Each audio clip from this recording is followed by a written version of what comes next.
एक छोटी सी बच्ची थी। उसके माँ बाप मर चुके थे। वो बेचारी घर में अकेली रह गई थी। एक अमीर आदमी के घर में उसे बहुत काम करना पड़ता था। वो पानी भर के लाती, खाना पकाती, बच्चों की देखभाल करती और इतने कामों के बदले उसे बस 2 वक्त की रोटी मिलती। खेलना कूदना तो क्या 2 घड़ी आराम भी नहीं कर सकती थी। वो आदमी बहुत चालाक और बेरहम था और उसकी बीवी तो मियाँ से भी 2 कदम आगे थी। एक रात चांद आसमान पर चमक रहा था और बाहर बहुत सख्त सर्दी थी। अमीर आदमी की बीवी ने उस बच्ची से पानी लाने के लिए कहा। बच्ची पानी भरने बाहर गई। जब वो तालाब पर पहुंची तो सर्दी से उसके पैर पत्थर हो चुके थे।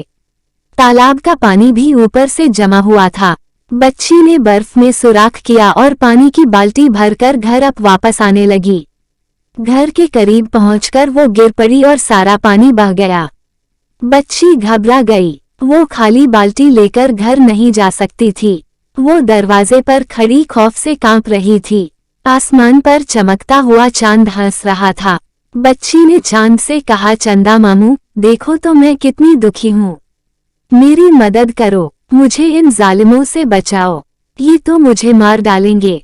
चांद उसकी फरियाद सुनकर जमीन पर उतर आया। वो एक खूबसूरत नौजवान के भेस में था और सफेद कपड़े पहने हुए था। चांद के बड़े भाई सूरज ने भी बच्ची की फरियाद सुन ली थी। वो भी आदमी की शक्ल में सुनहरे रंग के कपड़े पहने जमीन पर उतर आया। सूरज ने चांद से कहा, मैं इस दुखी लड़की को लेने आया हूँ, उसे मुझे दे दो क्योंकि मैं तुमसे बड़ा हूँ। चांद ने कहा, ये ठीक है कि तुम बड़े हो सूरज भाई, लेकिन इस वक्त रात है और मैं रात का बादशाह हूँ। इस बच्ची ने मुझसे मदद मांगी है, इसलिए मैं उसे अपने साथ ले जाऊंगा। चांद बच्ची को अपने बाजुओं में उठाकर आसमान की तरफ उड़ गया।